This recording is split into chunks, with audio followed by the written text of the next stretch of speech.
berasal dari harisma, karunia yang diangkat dari penjelasan Paulus bahwa tiap-tiap anggota gereja sudah diberi harisma. Karena itu harisma ini harus dipersatukan sehingga gereja jemaat harus hidup sebagai gereja yang harismatik, di mana karunia yang berbeda-beda itu dipraktekkan untuk kemuliaan nama Tuhan.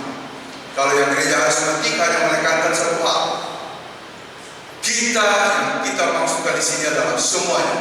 Nah, tapi persoalannya begini, gereja kita kan memahami suatu teologi konvensional, teologi klasik yang lama, yang membatasi karunia di dalam gereja hanya untuk 3 atau 4 hal saja.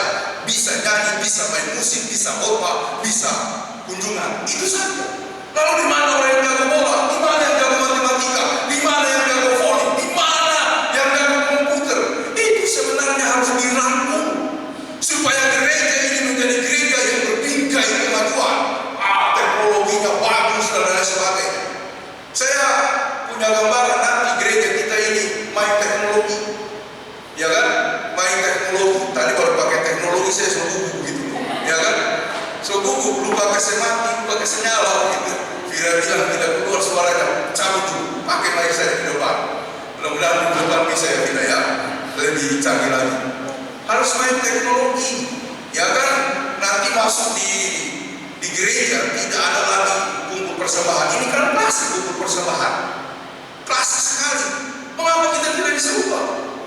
Yang dipraktekkan di gereja Kokas lantai 5, tidak ada lagi persembahan dalam ibadah. Masuk sudah pakai gesek semua, gesek semua. Waktu itu saya tanya, Pak, di mana persembahan? Mau taruh persembahan? Tidak ada lagi, gesek semua. Ini canggih sekali, ya kan? Coba nanti Mama lihat sebagai bendahara kita ya, rancang gesek di sini ya, ya kan? Jadi ibadah kita cuma 45 menit. Oke, nanti diserahkan begitu ya. Itu kenapa harus sampai ke tahap itu. GPIB Paulus itu sudah pakai gesek, masih dikombinasi, ada yang kolektif, ada yang gesek, ya kan? Jadi mungkin 20 tahun yang akan datang tidak ada lagi kantong kolektif. Kita ganti semua gesek, kiri, ya kan? Semua serba canggih. Karena dunia itu dunia yang memang nyata, ada. Mengapa tidak kita lakukan? Belum lagi nanti pelayanan kita dengan jaringan internetnya yang kuat, ya kan? Pakai AI, begitu ya.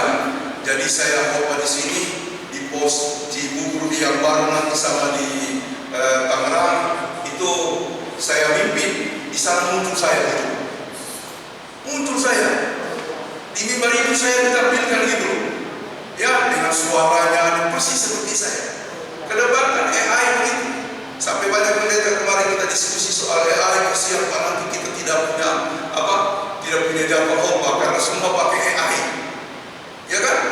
Semua nanti akan menggantikan itu, dan kita harus sampai ke tahap itu. Oke, tidak usah terlalu jauh karena masih proses yang panjang. Saya baru pakai mic dengan cara tadi saya sudah begitu ya.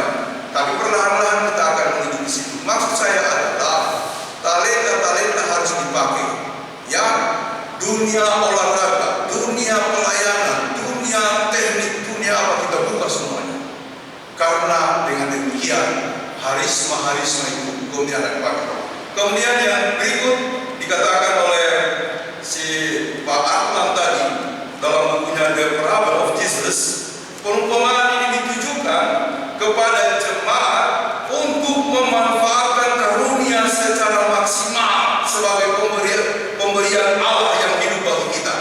Dan catatan yang terpenting ialah dari buku The Parable of Jesus, Anda akan dihakimi berdasarkan apa yang kita lakukan. Sudahkah talenta itu kita buktikan atau tidak?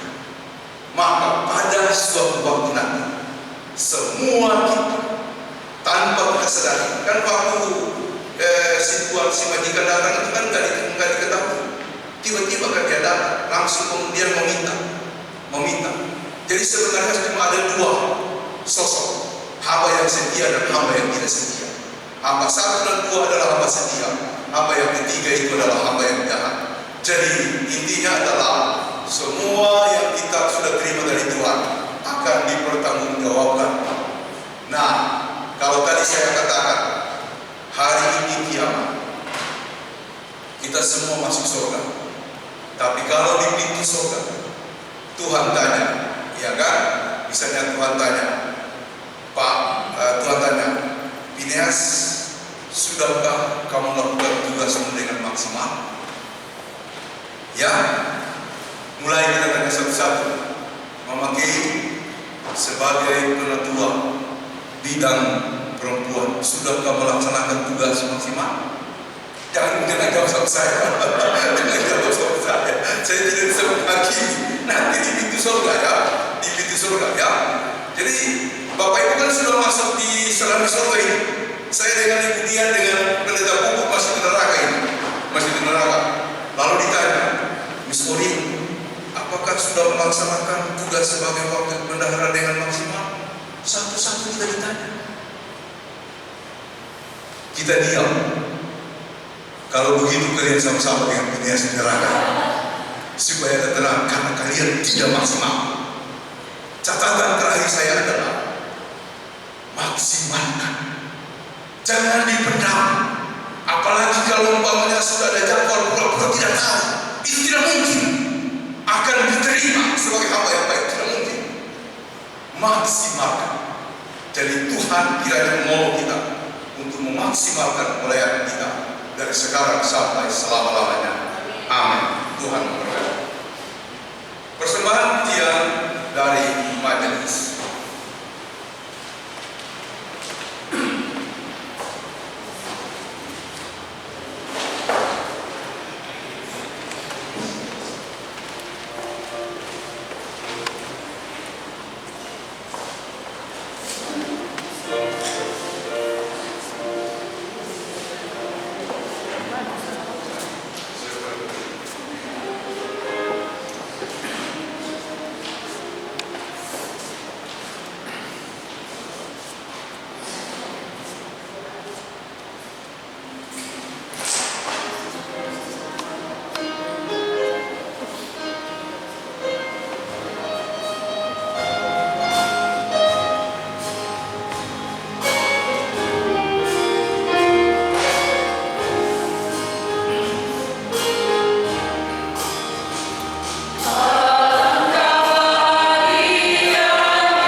Mari kita bangkit berdiri.